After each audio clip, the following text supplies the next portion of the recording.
Buenos días.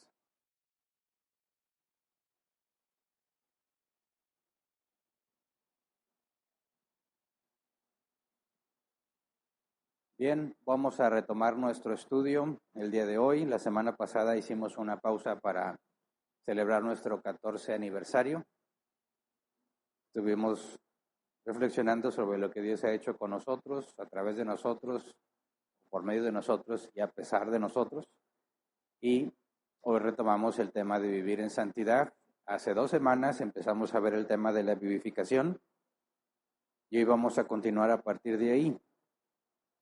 Vimos que la palabra vivificación tiene que ver con dar vida, darte vida, y que es la Escritura la que nos enseña que solo Dios puede darnos vida. Así que es por medio del Espíritu Santo. Recordemos que es una Trinidad, Padre, Hijo y Espíritu Santo. Ya hace, no sé si es un par de años, estudiamos cómo la Trinidad está relacionada a la salvación, el rol del Padre, el rol del Hijo y el rol del Espíritu Santo. Con respecto a la salvación del hombre, y cuando hablamos sobre la santidad estamos hablando de obras del Espíritu Santo, ¿verdad? Cuando Jesús cumplió su misión, murió y resucitó, dijo que se iría, pero no nos dejaría solos, ¿verdad? Mandaría su Espíritu Santo. Entonces, cuando estamos hablando de vivir en santidad, hablamos de que es el Espíritu Santo en nosotros, obrando para que nosotros vayamos siendo cambiados conforme pasa el tiempo cada vez más y nos vayamos pareciendo cada vez más a Jesús. Así que cuando hablamos de vivificación, hablamos de una obra del Espíritu Santo en nosotros. La mortificación, que es negarnos a los malos deseos de la carne, vimos que no nos sirve si no está acompañada de la vivificación. Satisfacer los deseos de la carne nos lleva a la muerte, a la separación de Dios. Obedecer a Dios nos lleva a la vida eterna, ¿verdad? A vivir con Dios por la eternidad. Y nos referimos, en términos simples, a la santidad como la mortificación y vivificación. No hacer los malos deseos de mi carne y hacer lo que el Espíritu Santo me motiva a hacer. La Biblia nos enseña que la santidad es sinergia, es algo que nosotros hacemos y el Espíritu Santo también hace. Pero la Escritura nos dice que cuidemos nuestra salvación o que nos ocupemos en nuestra salvación con temor y temblor, porque Dios produce el querer como el hacer. Entonces, nosotros tenemos que enfocarnos, pero nuestro enfoque es dependiente de lo que el Espíritu Santo hace, el querer como el hacer. Yo quiero hacerlo y no puedo hacerlo, o puedo hacerlo pero no quiero. Bueno, el Espíritu Santo produce el querer como el hacer. Y ahí hay mucho que estudiar y profundizar, porque cuando hablamos de santidad, muchas veces pensamos que solamente es un esfuerzo humano y queremos esforzarnos constantemente para avanzar, y si tienes ya suficiente camino recorrido en el cristianismo, ya te diste cuenta que eso no funciona. No importa qué tanto te propongas no pecar, vuelves a pecar. Y esa es la parte que batallamos mucho en comprender. Hay etapas en nuestras vidas que son muy sencillas, donde las cosas están bien, todo fluye, siempre hay buenas noticias, estamos alejados de muchos problemas, pero luego llegan etapas donde todo es problema. Raramente recibes una buena noticia. Y es ahí donde se revelan muchas cosas de nuestro entendimiento. Muchas cosas que no tenemos clara, ahí, en esos procesos difíciles, empiezan a tomar forma, pero a veces es muy tardado o complicado porque estamos acostumbrados a tener lo que queremos rápido, ¿verdad? Nuestra cultura, nuestra sociedad, el tipo de servicios con los que vivimos y convivimos diariamente están diseñados para que sea un servicio ya rápido cuando tú lo necesites. Y la vida cristiana no es así. Entonces, cuando hablamos de la vivificación, vimos que si te falta la mortificación, la vivificación sola, de nada sirve. No tiene utilidad ser una persona que se congrega sin falta y ora todos los días si al mismo tiempo es un adúltero, ¿verdad? Tú dices, yo voy a hacer las cosas buenas que agradan a Dios, pero no dejas de hacer los malos deseos de tu carne. Tratar de hacer las cosas bien para Dios sin dejar el pecado es engañarse a sí mismo. Está en la categoría de los que al final de los tiempos le dirían a Jesús, yo soy tuyo, yo hice muchas cosas, y Jesús les va a decir, apártate de mí, hacedor de maldad, nunca te conocí. Y luego cuando vemos la mortificación sin vivificación, tienes el fariseísmo, ¿verdad? El legalismo, el decir, esto yo sí lo cumplo, esto me da cierta autoridad o cierta superioridad porque hay otros que no pueden, y tus negaciones, yo no hago esto, yo no me junto con gente que no es cristiana, no voy a fiestas no cristianas, etcétera, etcétera, piensan que los hacen avanzar en la vida cristiana, pero si la justicia, la rectitud, la confrontación en amor no la llevas a cabo, de nada te sirve estar negando cosas si no estás haciendo las cosas buenas. Entonces, vivificación sin mortificación es un engaño. Mortificación sin vivificación es fariseísmo, ¿verdad? Necesitan las dos cosas. Y cuando la Biblia dice, sin santidad nadie verá al Señor, entendemos que debes dejar de hacer lo malo y ocuparte en hacer lo bueno. Si no, no hay salvación. Vimos que es difícil, pero también lo último que vimos hace 2 semanas es que no estamos solos, que el Espíritu Santo nos da vida y Él nos sostiene. Y eso es lo que vamos a usar como punto de partida. ¿A qué nos referimos con que no estamos solos? Todos aquellos que venimos de un contexto emocional donde aprendimos o nos enseñaron que si Dios está aquí, tú debes de sentir en tus emociones que Dios está aquí, tenemos una terrible confusión cuando no sentimos nada de eso. Cuando decimos, Dios me sostiene, pero no te sientes sostenido. Cuando decimos, Dios te ayuda, pero no te sientes ayudado. Al contrario, te sientes abandonado. Y nos genera un conflicto entender cómo es que Dios está conmigo, pero no siento que Dios está conmigo. Como la Biblia dice que yo he sido perdonado, pero no me siento perdonado. Y a veces toma mucho tiempo. Yo soy muy necio y quizás yo me tarde más que ustedes, pero cuesta mucho entender qué es lo que está pasando. Cómo es que mis sentimientos a veces me hacen sentirme cercano a Dios y mis propios sentimientos me hacen sentirme alejado de Dios, pero lo que la Biblia dice es que nada me separa del amor de Cristo, pero no puedo encontrar esa evidencia en mis sentimientos. Eso es una información que corresponde a la fe de cosas que aún no veo, pero ahí están. Entonces, hoy vamos a empezar a estudiar la siguiente parte de la edificación. Si ya vimos y tratamos de entender las bases de lo que es, ahora vamos a estudiar hoy cuáles son las herramientas que nos demuestra que Dios está con nosotros. Y no tiene que ver necesariamente con sentimientos. No digo que los sentimientos pueden ser muy útiles, pero la Biblia advierte mucho acerca de los sentimientos, ¿verdad? Entonces no son confiables. La información que la Biblia enseña, lo que la Biblia afirma o lo que la Biblia niega, esa es nuestra ancla, esa es nuestra confianza, no cómo nos sentimos. Entonces, cuando hablamos de caminar y vivir en santidad, se vuelve complicado lidiar con los sentimientos que muchas veces nos juegan en contra y la información que tenemos, lo que sabemos que debemos hacer. Entonces, cuando la Biblia afirma que Dios está con nosotros, no se refiere a un hecho emocional, se refiere a una verdad objetiva que no depende de tus sentimientos y no depende de tus emociones. Y a veces no sabemos identificar cuál es la evidencia de que Dios está aquí. Y ese es nuestro propósito el día de hoy, empezar a profundizar un poco, que nos vamos a llevar varias partes como quiera, en entender qué es lo que Dios ha hecho en nosotros que nos demuestra que está con nosotros, a pesar de que tus sentimientos no te lo confirmen, y cómo poder avanzar a partir de ahí. Entonces, antes de empezar a estudiar, vamos a orar así como estamos. Señor, te damos gracias por este día. Gracias porque tú tienes control de todas las cosas, así lo afirma tu palabra. Te rogamos que en todas las circunstancias que hemos vivido, que nos traen a este lugar, que ocupan nuestra mente, que ocupan nuestro esfuerzo, nuestras intenciones, que podamos, Señor, enfocarlas correctamente de acuerdo a lo que dice tu palabra. Tú nos has dado un mandato, que es no vivir conforme a la carne y obedecerte. Tú dijiste que el que te ama te obedece, y es lo que queremos aprender, Señor. Queremos aprender obediencia, queremos aprender lo que implica ser vivificados, la parte que nos corresponde y la parte que a ti te corresponde, de manera que podamos caminar como a ti te agrada.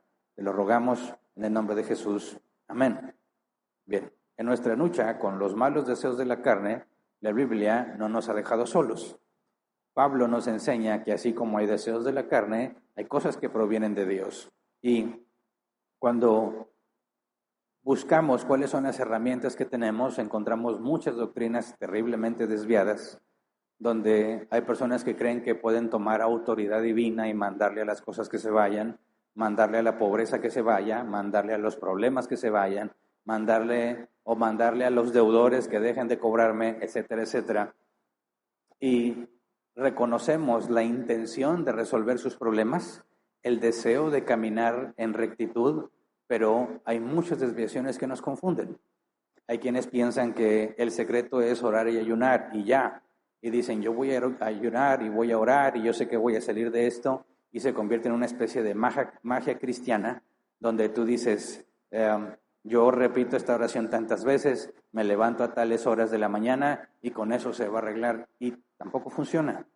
Entonces, quienes han intentado muchas cosas, y me cuento entre esos, yo también decreté y amarré, yo le he dicho muchas veces, yo amarré a Satanás y alguien lo desataba, no sé quién me hacía esa maldad, lo amarrábamos y alguien lo desataba. Muchas cosas que intentamos en la vida cristiana para poder avanzar, para poder salir de dificultades, no se ajustan a la palabra y no funcionan. Y entonces te vas dando cuenta conforme avanzas la vida cristiana que hay muchas personas que aseguran cómo vencer la adversidad, etcétera, etcétera, y te proponen muchas cosas, pero ninguna está especificada o fundamentada en la Biblia. Claro que todos usan pasajes fuera de contexto, ¿verdad? Eso es muy sencillo de hacer. Pero cuando buscas, a ver, estoy en la dificultad, estoy luchando con los malos deseos de mi carne, ¿cómo salgo de aquí? ¿Cómo sé que Dios está ahí conmigo? Bueno, esa es la parte interesante, que parte de la soberanía de Dios, que más adelante profundizaremos también en eso, pero si vamos a Romanos 8:28, dice, ahora bien, sabemos que Dios dispone todas las cosas para el bien de quienes lo aman, los que han sido llamados de acuerdo con su propósito. Cuando hablamos de la soberanía de Dios, decimos que nada pasa sin que Él lo haya permitido, ¿verdad? Nada pasa sin que Él lo haya ordenado. Entonces, si Dios dispone todas las cosas para el bien de quienes lo aman, de los que han sido, dice, llamados de acuerdo con su propósito, eso implica que aún mis pruebas más difíciles y mis derrotas más graves estaban en la soberanía y el control de Dios. Es decir, no sucedió fuera de la voluntad de Dios. De hecho, esa era la voluntad de Dios. ¿Cómo? ¿La voluntad de Dios es que yo caiga? No. Acuérdate que cuando hablamos de la voluntad de Dios, hablamos que Él actúa de forma activa o pasiva, ¿verdad? Él, en su voluntad decretiva, que es secreta, ha ordenado todo lo que va a pasar. En su voluntad preceptiva, decimos que está revelado, está en la Escritura. Y Dios actúa de forma activa o forma pasiva para que su voluntad se cumpla. De forma activa es cuando Él interviene. Cualquier cosa buena que nosotros hagamos, Dios intervino para que sucediera. Cualquier cosa mala que cualquier ser humano haga, Dios permite, no interviene, permite que pase para que se cumpla su voluntad. Entonces, en mis caídas, en mis dificultades, tendemos a pensar que estamos solos, que Dios no nos está ayudando. No se siente que Dios esté ahí con nosotros. Ahora, ya estudiamos que cada uno peca porque es seducido de su propio deseo interno, ¿verdad? Entonces es algo que nos agrada, es algo que se vuelve muy atractivo, nos promete placer y bienestar y le creemos y entonces pecamos. Pero es en ese momento cuando la Biblia nos informa que esa situación específica fue permitida para tu bien, para mi bien. ¿Cómo puede venir un bien de esa situación que me lleva a pecar? Por eso no hay que confundirnos, ¿verdad? Pecar no te lleva a ningún bien, eso hay que dejarlo muy claro, ¿verdad? No puedes decir que el fin justifica los medios. Voy a hacer esto que está mal para que venga un bien. No, la Biblia es muy clara que eso no tiene sentido. No hay ninguna forma en la que el pecado nos lleve a algo bueno. Pero Dios en su soberanía permite ciertas maldades, injusticias, ciertos deseos, permite que se ejecuten para enseñarnos algo, para mostrarnos algo. Todo termina en la gloria de Dios, nos comunica algo de Él que nos ayuda a avanzar. Por eso Pablo, y lo estudiaremos más adelante, nos habla de gloriarse en nuestras debilidades, ¿verdad? Porque lamentablemente siempre nos acompaña el mal, pero no es algo que suceda en contra de la voluntad de Dios, sino que Dios ha permitido. Por ejemplo, el caso de Pedro, Lucas 22, 31 al 32, dice, Simón, Simón, mira que Satanás ha pedido zarandearlos a ustedes como si fueran trigo, pero yo he orado por ti para que no falle tu fe. Y tú, cuando te hayas vuelto a mí, fortalece a tus hermanos. Sabemos que Pedro se jactaba de que él nunca traicionaría a Jesús, ¿verdad? Él estaba 100% seguro y dijo, aunque todos estos te abandonen, yo no te voy a abandonar. Y entonces Jesús le informa, Satanás los ha pedido para zarandearlos como a trigo. Zarandearlos como a trigo es esta idea donde se golpean las espigas para que caigan los granos, ¿verdad? Satanás los pidió. ¿Y cuál fue la respuesta de Jesús? Concedido. Permitió que fueran tentados. Permitió que cayeran, porque Jesús sabía que iban a caer. Dice, pero una vez vuelto, confirma a tus hermanos, porque Él ha orado para que su fe no falle. Entonces, toda dificultad en las que nos encontremos, sea de tentación, sea por consecuencia de negligencia de nuestra parte, etcétera, todo fue permitido por Dios para tu bien. Y Jesús, que es nuestro intercesor, que intercede por nosotros siempre, ha rogado para que tu fe no falle. Pero las caídas, como en el caso de Pedro, un hombre que se acobardó cuando se le confronta diciéndole que él es discípulo de Jesús, después de esta caída, lo tienes hablando ante las multitudes, ¿verdad? Diciéndoles que todos ellos eran culpables de la muerte de Jesús. Hubo un cambio radical y Dios usó esta caída de Pedro para darle una profunda lección. Pedro no sabía quién era. Pedro estaba convencido de que él nunca negaría a Jesús y Dios le muestra que está equivocado. Y algo más importante, Dios demuestra que Dios es fiel. Eso es lo principal que aprendemos. Muchas veces cometemos el error de acercarnos al fariseísmo diciendo, como he hecho muchas cosas buenas, estoy seguro que Dios me ama. Y cuando Dios permite caídas y tropiezos y malas decisiones, tenemos que confrontarnos con esa realidad de nuestra mente, de decir, me va bien porque me porto bien. Dios me ama porque hago las cosas que le agrada. Y cuando nos equivocamos y cuando nos dejamos seducir por nuestros malos deseos, ya no puedes argumentar que Dios te ama porque te portas bien, ¿verdad? Y eso muchas veces genera un intento de alejarte de Dios porque no te sientes digno. Pero si ves el asunto bíblicamente, el problema no está en que te estás alejando porque eres indigno, sino que tú pensabas que Dios te amaba porque eras digno. Y ahí es donde vienen las correcciones de parte de Dios. Empiezan con nuestra mente. No estamos entendiendo por qué Dios nos ama. No es porque te portas bien, no es porque eres bíblico, no es porque oras muy seguido, etcétera, etcétera. No, no es lo que haces, es a pesar de lo que haces. Entonces, cuando buscamos cómo es que Dios nos acompaña en los momentos de prueba, si está todo organizado y permitido por Dios, para que nosotros aprendamos algo, para que Él se glorifique, para que veamos que Él es fiel, para que veamos que Él nunca nos abandona, entonces cuando estamos en la dificultad, lo primero que no debemos olvidar es que estamos exactamente donde Dios quería que estuviéramos. ¿Me explico? No te ha dejado y no te ha abandonado, pero nos da evidencias. No en los sentimientos, que es lo que quiero resaltar, porque dice 1 Corintios 10:13, ustedes no han sufrido ninguna tentación que no sea común al género humano, pero Dios es fiel y no permitirá que ustedes sean tentados más allá de lo que puedan aguantar. Más bien, cuando llegue la tentación, Él les dará también una salida a fin de que puedan resistir. Ahora, cuando dice que no permitirá que seamos tentados más allá de lo que puedan aguantar, no significa que nunca voy a caer, ¿verdad? Significa que nunca voy a llegar a una caída definitiva. Después hablaremos de la perseverancia de los santos. Pero no vamos a ser destruidos a causa de la tentación. Dios no va a permitir eso. Pero claro que permite que caigamos, ¿verdad? El asunto es que cada vez que caes y entiendes y conoces este pasaje, implica que hubo una salida, porque siempre Dios te da la salida. Siempre. Entonces, ¿por qué muchas veces caemos si ahí estaba la salida? Dos cosas. O la ignoras, porque no conoces de la Escritura, porque eres nuevo, o hemos sido negligentes, o la viste y la despreciaste. ¿Me explico?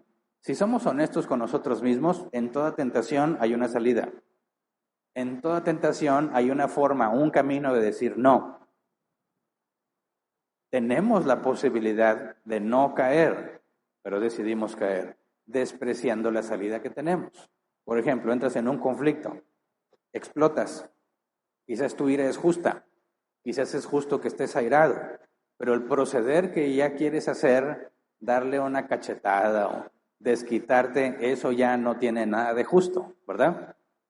Y tú sabes, como dicen hace mucho, cuenta hasta 10, ¿verdad? Sabes que por ahí hay una salida, pero dices, no, ya me harté, ¿cuál hasta 10?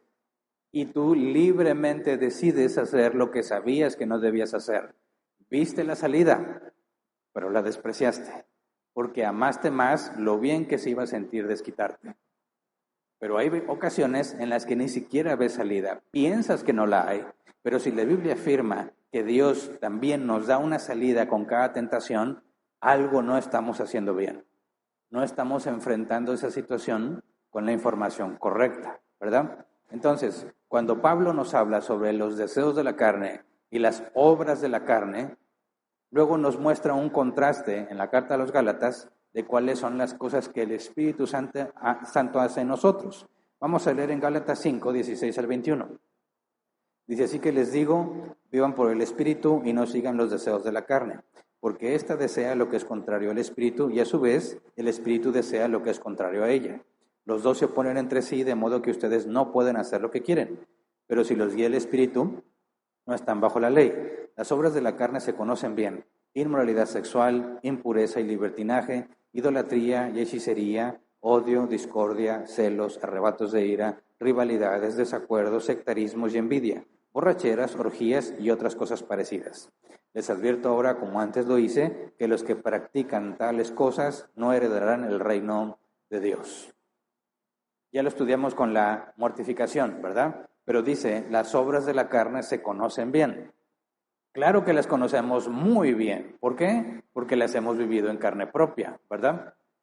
Y aunque ya vivas la vida cristiana, seguimos cayendo, seducidos por nuestros malos deseos y seguimos experimentando obras de la carne. Y si tú volteas a tu alrededor, en tu trabajo, en la escuela, las ves con claridad, las obras de la carne. De hecho, se han acostumbrado tanto las personas a las obras de la carne que lo llaman normal. Algo que yo he escuchado que llaman normal son las infidelidades.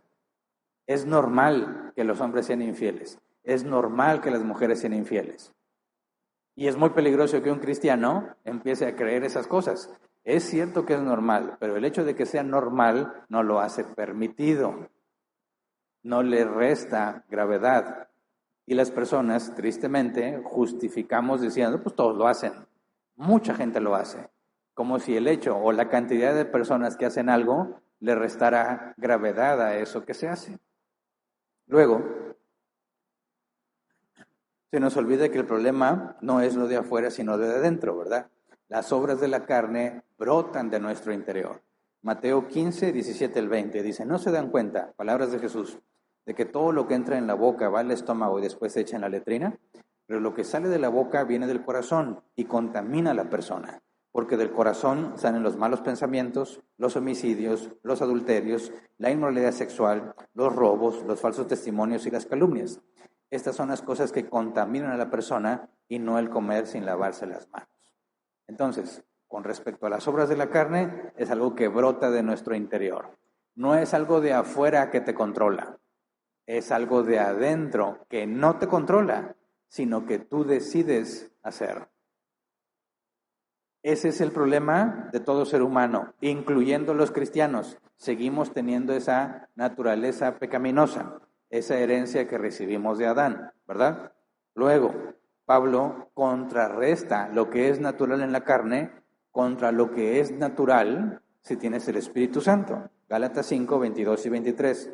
Dice, en cambio, el fruto del Espíritu es amor, alegría, paz, paciencia, amabilidad, bondad, fidelidad, humildad y dominio propio. No hay ley que condene estas cosas. Y cuando dice en cambio, está diciendo lo opuesto, ¿verdad? De la carne brotan todas esas cosas. Bueno, si tienes el Espíritu Santo, brotan estas. Amor, alegría, paz, paciencia, amabilidad, bondad, fidelidad, humildad y dominio propio. fruto del Espíritu. Y es intencional la palabra fruto, y es interesante, porque si tomamos la referencia a los árboles, que la Biblia compara muchas veces a los hombres con árboles. Salmos 1:3 es como el árbol plantado a la orilla de un río, que cuando llega su tiempo da fruto y sus hojas jamás se marchitan, todo cuanto hace prospera. Hay muchas más referencias de los hombres, el ser humano, como si fuese un árbol, ¿verdad? Y cuando hablamos de dar fruto, la pregunta es, ¿cuánto se esfuerza un árbol para dar fruto? Sabemos que hay temporadas para cierto tipo de árboles que den fruto, ¿verdad? Pero ¿qué se requiere para que dé fruto? ¿El árbol puja, se esfuerza hasta que brota el fruto? No, se requieren los elementos necesarios que tienen que ser proporcionados al árbol para que entonces dé fruto. No es decisión del árbol dar fruto. Esa es la parte interesante. Porque si estos son frutos del Espíritu, no dependen de ti ni de mí. No es según tu voluntad, es de acuerdo a los elementos provistos para que dieras fruto. Y esos elementos no son autoprovistos, ¿verdad? No es que tú vayas, necesito más agüita y necesito más tierrita. No. Es algo que Dios hace generar en ti. Entonces, si un árbol recibe todo lo necesario, en el momento necesario, va a dar fruto. Si no, no da fruto. Así de simple, ¿verdad? El árbol no se esfuerza por dar fruto, el fruto es la consecuencia de tener lo necesario para dar frutos. Ahora, muy probablemente el apóstol Pablo usa la palabra frutos tomando las analogías de Jesús, además de las que están en la Biblia, acerca de los hombres como árboles. Vamos a Mateo 17, 15 al 20. Dice, palabras de Jesús, cuídense de los falsos profetas. Vienen a ustedes disfrazados de ovejas, pero por dentro son lobos feroces. Por sus frutos los conocerán. ¿Acaso se recogen uvas de los espinos o higos de los cardos? Del mismo modo, todo árbol bueno da fruto bueno, pero el árbol malo da fruto malo. Un árbol bueno no puede dar fruto malo y un árbol malo no puede dar fruto bueno. Todo árbol que no da buen fruto se corta y se arroja al fuego. Así que por sus frutos los conocerán. Y está hablando de personas, ¿verdad? Haciendo referencia a lo que sucede con los árboles. Entonces, aquellos que hemos nacido de nuevo, somos árboles buenos, que deben dar buen fruto. Los que no han nacido de nuevo son árboles malos, que solo dan mal fruto. Notemos que no es algo que suceda ocasionalmente. Hay temporadas para que des fruto y temporadas donde no vas a dar fruto, ¿verdad? Son ciclos. Es la característica que distingue a los hijos de Dios del resto de las personas. Las cosas que van a brotar naturalmente como consecuencia de tener los elementos necesarios. Eso no sucede en el mundo, aunque parece que sí, ahorita veremos unos casos, pero eso no sucede con el mundo. Nosotros entendemos perfectamente las obras de la carne, porque a pesar de haber sido regenerados en nuestro interior, seguimos con esta misma carne, ¿verdad? La naturaleza pecaminosa aún está con nosotros. Y por más que nos proponemos hacer solo el bien, dice Pablo, también en la carta a los Romanos, siempre nos acompaña el mal. Lo bueno que quiero hacer no lo hago y lo malo que no quiero hacer, termino haciéndolo. Ok, esa es la lucha interna que identifica a un cristiano. Pero otra cosa también son los frutos del Espíritu en el cristiano. Juan 15, 1 al 8 dice, yo soy la vid verdadera y mi Padre es el labrador. Toda rama que en mí no da fruto la corta, pero toda rama que da fruto la poda para que dé más fruto todavía. Ustedes ya están limpios por la palabra que les he comunicado. Permanezcan en mí y yo permaneceré en ustedes. Así como ninguna rama puede dar fruto por sí misma, sino que tiene que permanecer en la vid, así tampoco ustedes pueden dar fruto si no permanecen en mí. Yo soy la vid y ustedes son las ramas. El que permanece en mí, como yo en él, dará mucho fruto. Separados de mí no pueden ustedes hacer nada. El que no permanece en mí es desechado y se seca, como las ramas que se recogen, se arrojan al fuego y se queman.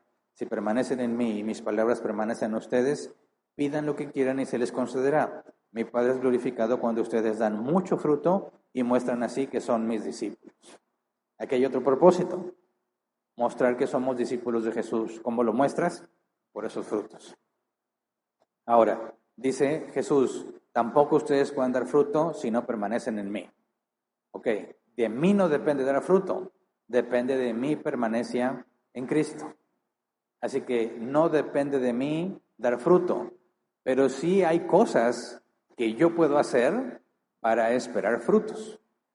Yo no decido cuál fruto ni cuándo, eso es algo que Dios hace, pero mi permanencia en Dios me garantiza que daré fruto.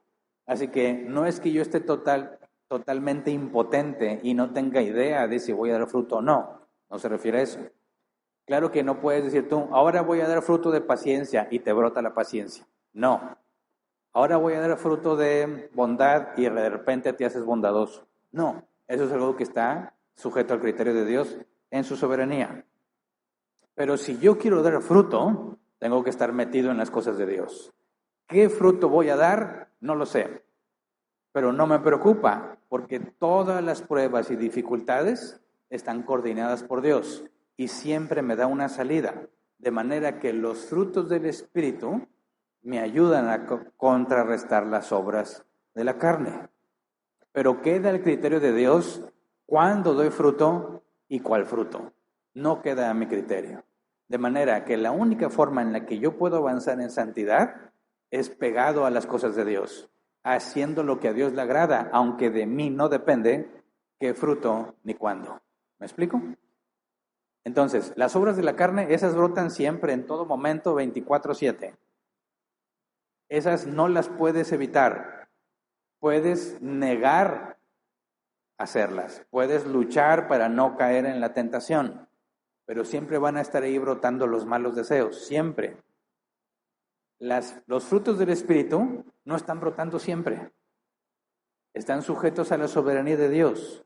Y hay momentos en los que vas a empezar a notarlos y te ayudan a contrarrestar cosas que debes hacer morir. Entonces, en esta lucha jamás estás solo, porque los frutos del Espíritu están bajo el control del Espíritu Santo y los hace brotar cuando los necesitas. ¿Me explico? Ninguno de nosotros puede avanzar en santidad haciendo lo que mejor le parezca. Necesitamos estar pegados a las cosas de Dios. Entonces, cada uno de los frutos del Espíritu Santo corresponde a áreas de nuestro carácter que el Espíritu está transformando. Yo sé que cuando vemos la lista, parecen cosas como una lista sin una clasificación evidente, pero sí están clasificados.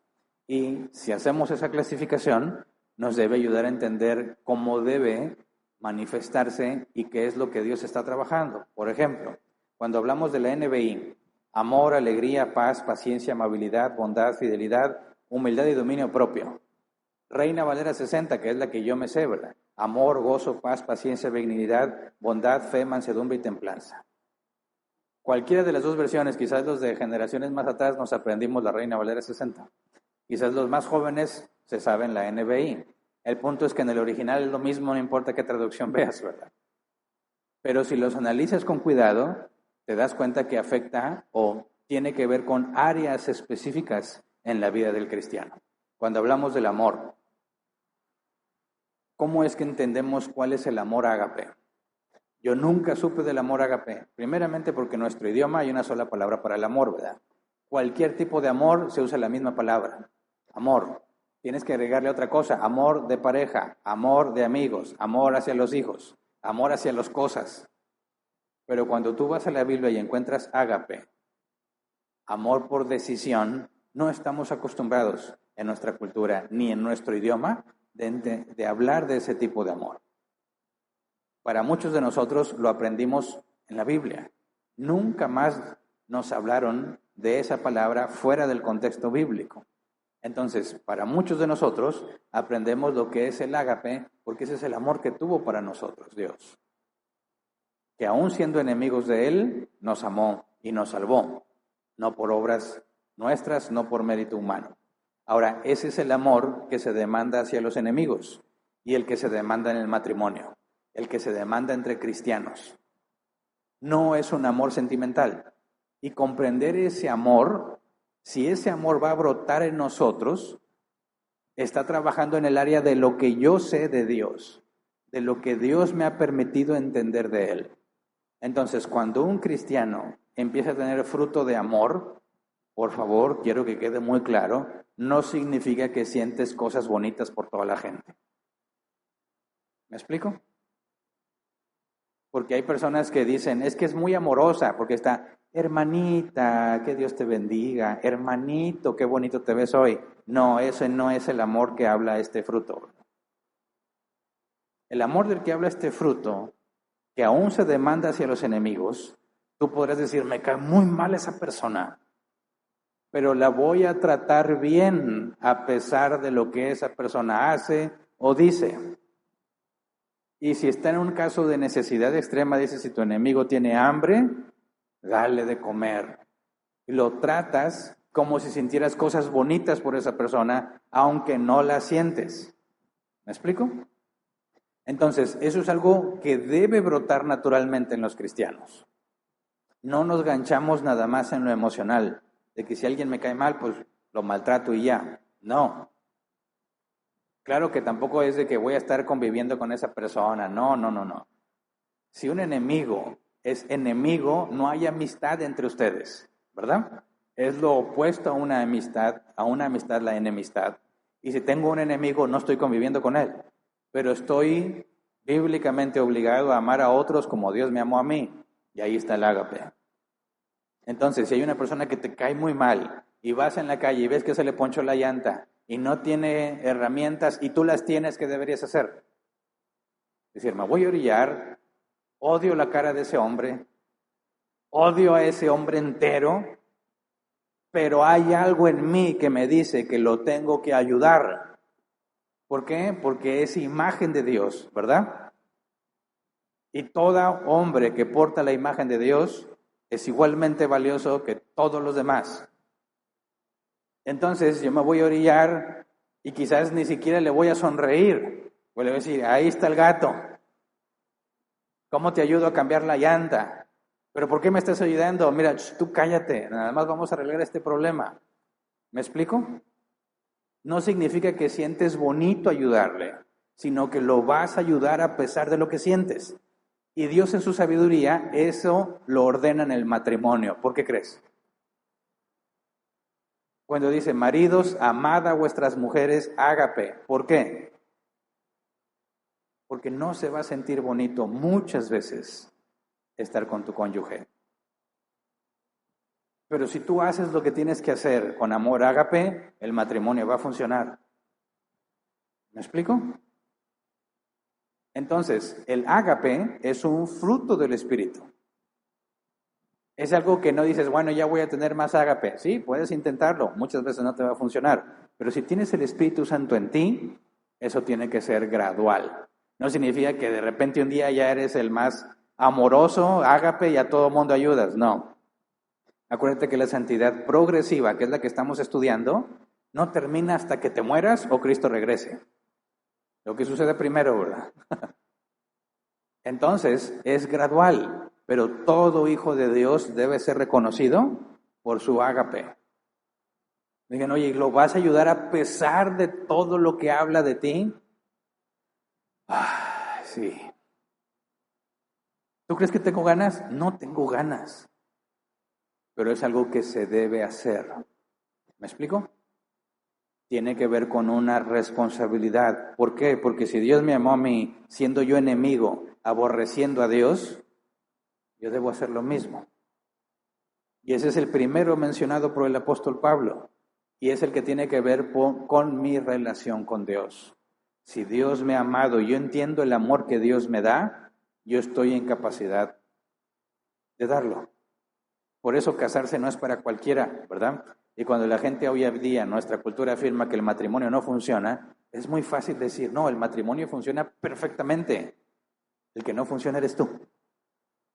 Porque te has confundido, te enseñaron mal. Piensas que estar casado es ser feliz siempre. No. Estar casado es una decisión. Y escuché una persona que decía, bueno, ¿y qué va a pasar cuando ya no sientas bonito estar con esa persona? ¿Qué va a pasar? Nada va a pasar, porque el mandamiento es ama a tu enemigo. Y si mi cónyuge está en postura de que es mi enemigo, no cambia la situación, porque igual tengo que amarlo con amor ágape. Por eso el matrimonio es un juramento, ¿verdad? Juras. Y tú no puedes jurar que vas a sentir mariposas en tu estómago todos los días de tu vida hasta que te mueras. No, juras de que a pesar de que se acaben esas mariposas, a pesar que no sientas que te estén tratando como tú mereces, tú vas a cumplir tu parte del pacto. Ese es el amor ágape. Entonces, los cristianos deben ser reconocidos por el ágape, no porque le dicen cosas bonitas a la gente todo el tiempo, no porque tratan bien bonito a la gente, porque es bien amoroso. Entiendamos por favor eso. A pesar de que no sientas bonito, tú vas a hacer lo correcto cuando corresponde. Y eso es algo que debe brotar en ti, el impulso. Vamos a luchar porque la carne te va a decir, no hombre, déjalo. Se lo merece. Y sí se lo merece. Pero si está en una situación de extrema necesidad, tiene hambre, no puede comer, no tiene con qué comer, entonces tú vas a decir, ahí te va, para que comas y que Dios te bendiga. Y te vas, aunque no sientes bonito hacerlo. ¿Me explico? No tiene nada que ver los sentimientos, pero es el reflejo del amor de Dios en tu vida. ¿Me explico? Si tú entiendes cómo te ama Dios, si tú entiendes quién eres tú, que no mereces nada de parte de Dios, que no mereces ser amado por Dios, y entiendes que aún te ama, entiendes el ágape. Y ese entendimiento te capacita para darlo. Así que nuestro amor ágape refleja el amor que Dios ha derramado hacia nosotros. Luego tenemos gozo y paz. Y estos tienen que ver con la consecuencia de sabernos amados por Dios. Y muchas veces los que venimos de un contexto emocional confundimos o nos enseñaron mal lo que es el gozo, ¿verdad? Cuando dicen, denme un grito de gozo, ¿qué piensas que va a pasar? Júbilo, gozo. Estén gozosos, se dicen sí, se quieren reír y quieren gritar y echar porras. No, eso no es lo que dice la Biblia. Yo luché mucho tiempo con eso. Oye, me están pasando cosas muy tristes y dicen que debo estar gozoso. ¿Cómo? ¿Te duele en el alma y quieren que te estés riendo? ¿Qué? Es que Dios lo pide. ¿Por qué? ¿Cómo Dios, si sabe lo que me duele, quiere que me esté riendo? No hacía sentido para mí y tardé muchos años en entender, porque no había visto el original, ¿verdad? Gozo. El diccionario Helps tiene conexión directa con la palabra gracia. Por lo tanto, debe entenderse esta palabra como deleitarse en la gracia de Dios, experimentar la gracia de Dios, estar consciente de la gracia de Dios. Y no tiene nada que ver con estar alegre. No tiene nada que ver con reírse, ni con gritar. Estar consciente de la gracia de Dios puede suceder aunque te sientas el más miserable de todas las personas. Piensa bien, ¿alguna vez te está yendo tan mal, pero tan mal, que dices, más mal no me puede ir, pero recuerdas que no mereces nada bueno, ¿verdad? No mereces la bendición de Dios. Y a pesar de que estás muy mal, sabes que hay personas que están todavía más mal. Y que lo que tengas, por poco que sea o por difícil que te parezca, sigue siendo gracia. Entonces puedes entender lo que Job dijo. Dios da y Dios quita. Que se haga su voluntad. Eso es gozo. Y puedes estar, de hecho es un mandato estar gozoso siempre. Ya no puedes estar contento siempre, pero gozoso sí, consciente de la gracia recibida. ¿Estás consciente de que todo lo que te pasa sigue siendo gracia? Entonces, no importa que estés en el más profundo dolor, en la más terrible enfermedad, tú puedes estar consciente de que aún eso corresponde a la gracia de Dios, porque todo obra para bien, ¿verdad? Entonces, cuando habla de estar gozoso y en paz, ahora paz. Lexicon Tellers dice, el estado tranquilo de un alma segura de su salvación a través de Cristo y por lo tanto no teme nada y está contenta con lo que le toca vivir, sea del tipo que sea. Paz, paz que sobrepasa todo entendimiento. A mí cuando recién era cristiano y me empecé a tener dificultades, me dije, no te preocupes, Dios te va a dar mucha paz. Y no tenía nada de paz en el sentido que yo esperaba, ¿verdad? Para ti, ¿qué es la paz? Podemos tener distintas versiones, pero yo te puedo contar la mía. Para mí, paz, muchos años era llegar a mi casa, ver que está todo lo necesario, porque soy proveedor de mi casa, ¿verdad? Saber que hay comida, saber que no hay deudas, saber que los servicios están pagados, saber que estoy a gusto en mi casa, saber que mi familia está bien y sentarme a ver una película o a comerme algo rico y decir, estoy en paz. ¿Para ti qué es la paz? ¿O cómo la entiendes? Porque la Biblia nos dice también que hay una paz que sobrepasa todo entendimiento. Aunque no entiendes lo que esté pasando y muchas cosas, tú puedes estar en paz. Y yo te digo por experiencia propia, cuando las cosas no están bien, cuando no sabes si va a haber comida en el refrigerador, cuando hay muchas cosas que pagar, no te sientes en paz. Y eso es a lo que yo me refería, que estas cosas de la vida cristiana no tienen que ver con los sentimientos. Porque aunque tú no te sientas en paz, la Biblia dice que estamos en paz con Dios. Y eso es lo que dice esto. El estado tranquilo de un alma segura de su salvación a través de Cristo. No de los elementos que te rodean. Sabes que estás bien porque Cristo te salvó sin importar las circunstancias en las que te encuentras. ¿Me explico? No es el conjunto de cosas que tienes que te hacen sentir bien. De hecho, la Biblia advierte que para el rico, sus riquezas son su fortaleza. ¿Qué significa eso? Que se siente tranquilo, se siente seguro porque tiene dinero. Pero si pierdes el dinero, se acaba tu tranquilidad y se acaba tu fortaleza. Pero esa no es la paz de la que habla la Biblia. La paz de la que habla la Biblia, es decir, no importa en la situación en la que me encuentro, yo sé que estoy a salvo porque Cristo me salvó. Así que no depende de las circunstancias, depende de algo que Dios ya hizo. Y nada lo debería cambiar. ¿Me explico? Y es muy difícil aprender eso. Porque para bien o para mal, muchos de nosotros no hemos llegado a un punto de quiebre. Hay muchas personas que le tienen miedo a muchas cosas y nunca lo enfrentan, ¿verdad? ¿Quién le tiene miedo a las arañas? Nadie. Bueno, a las cucarachas voladoras. Eso sí. Esas no tienen falla. No he conocido a alguien que diga, mira una cucaracha volando, qué bonito. Todos corren, ¿verdad? Todos corren. Es más, tú puedes ver la cucaracha y todavía estás tranquilo, pero cuando ves que empieza a volar, ves cuando entra el pánico. Ok. ¿Cuántas veces eres expuesto a una cucaracha voladora? Pocas, ¿verdad? Pocas. ¿Qué pasaría si estás en un lugar donde está lleno de cucarachas voladoras? ¿Qué pasaría contigo? ¿Cuántos perderían toda la cordura y hasta la masculinidad? Bueno, hay muchas cosas a las que tememos, pero no enfrentamos. Es raro que las enfrentemos.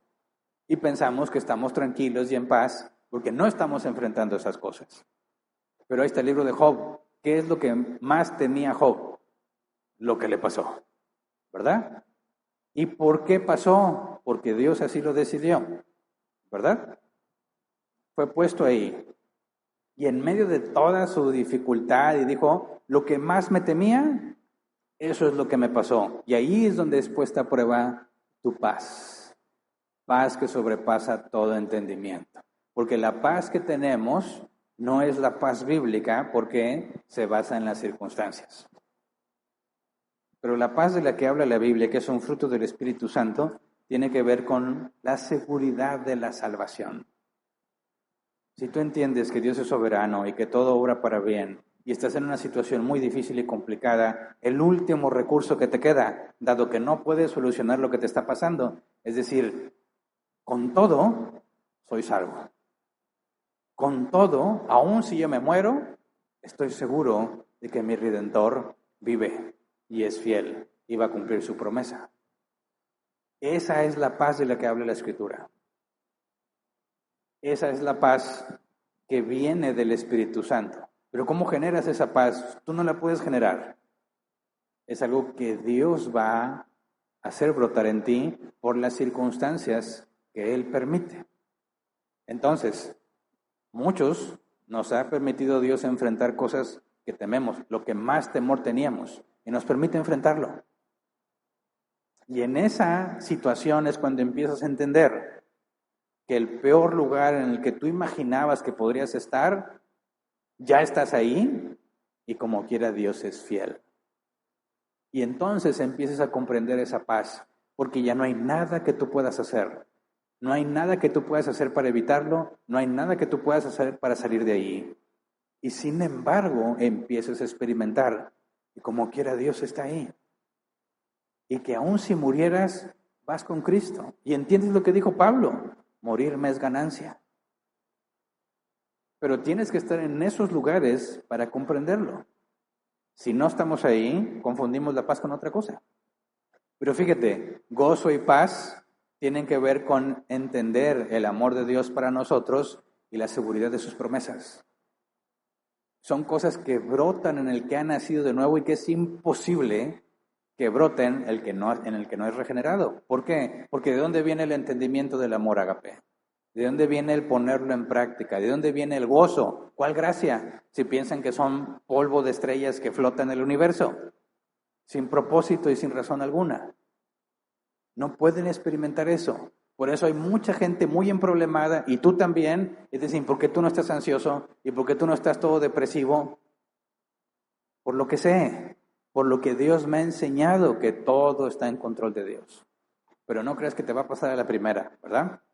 Se requiere un problema, y luego otro más grave, y luego otro más grave, y luego más grave, y tú vas entendiendo que no importa la gravedad del problema, Dios es el mismo. Y tú puedes ver a mucha gente muy emproblemada y entiende su problema y dices, ¿y por eso? Si te contara lo que me ha pasado a mí. Y Dios nunca me dejó. Por eso no me angustio por esas cosas. ¿Me explico? Esa es la paz que sobrepasa todo entendimiento. Que no viene de ti, sino que sabes quién tiene el control y que tú estás seguro en sus manos. Luego, paciencia, benignidad, bondad. Eso es un área que tiene que ver con nuestra relación con el prójimo. Paciencia, benignidad y bondad. Paciencia, diccionario Hales, esperar el tiempo suficiente antes de expresar ira. Sí, yo creo que todos entendemos eso, ¿no? Esperar el tiempo suficiente antes de expresar ira. Dicen que hay unos de mecha corta, ¿verdad? Cualquier cosita, muestran la ira que tienen. Hay otros que se esperan más tiempo. Pero a todos nos llega un límite, ¿no? Bueno, mientras más paciencia tienes, más lejos está el límite. Y hay áreas en las que somos muy pacientes, hay áreas en las que no. Yo creo que yo traumé a mis hermanas cuando me pedían que les enseñara matemáticas. Les pueden preguntar a ellas. No. A ver, tienes una manzana y le sumas 2 manzanas. ¿Cuántas manzanas tienes en total? 5. ¿Cómo que 5? Una manzana y le sumas 2 manzanas. ¿Cuántas tienes en total? 8. No. ¿Qué te pasa en la cabeza? 1 más 2, ¿cuántas son? Y se quedan, no sé. Yo no podía tener paciencia. No. Quítenmelas antes de que las golpee. Pero hay otras personas que tienen toda la paciencia del mundo para eso. Pero quizás a mí me puedes hablar de otros temas que no entienden y tengo mucha paciencia para explicártelo. El punto es, ¿cuánto tiempo te tardas en expresar ira? Es lo que se entiende como paciencia. Y para el cristiano, el que tiene el Espíritu Santo, eso debe de ir creciendo, ¿verdad? Quizás hay cosas en las que rápido explotas y tiene que ir Cada vez más paciencia y más paciencia y más paciencia. Tiene que ver con los otros, ¿verdad? No es paciencia conmigo mismo necesariamente. A veces ni siquiera tiene que ver directo con las personas, sino con las circunstancias. ¿Cuánto tiempo has estado en una dificultad? ¿Qué tanta paciencia tienes? ¿Cuánto te tardaste en explotar con Dios? Lee el libro de Job. ¿Cuánto se tardó Job? Se tardó un buen, pero sí explotó, ¿verdad? Empezó muy tranquilito, ¿verdad? No, pues Dios da y Dios quita, ¿verdad? Y su esposa le decía, ¿todavía bendices a Dios? Ya maldícelo y muérete. Porque Dios le quitó todo a Job, pero no a su esposa, ¿verdad? Muchos dicen que ahí hay mucha sabiduría. La esposa le dice, ya maldice a Dios y muérete. Y Job decía, no. Pero luego la mayor cantidad de capítulos en el libro de Job son quejas de Job, ¿verdad? Así que sí, empezó muy bien y llegó a su límite. Y al final tú puedes leer que Job dice, de oídas te había oído, ¿verdad? Le dice a Dios, ahora mis ojos te ven y me voy a tapar mi boca. Reconoció que se estaba quejando de una manera totalmente incorrecta. No tenía ningún derecho a quejarse. Vimos la paciencia de Job y vimos que se le acabó. ¿Verdad?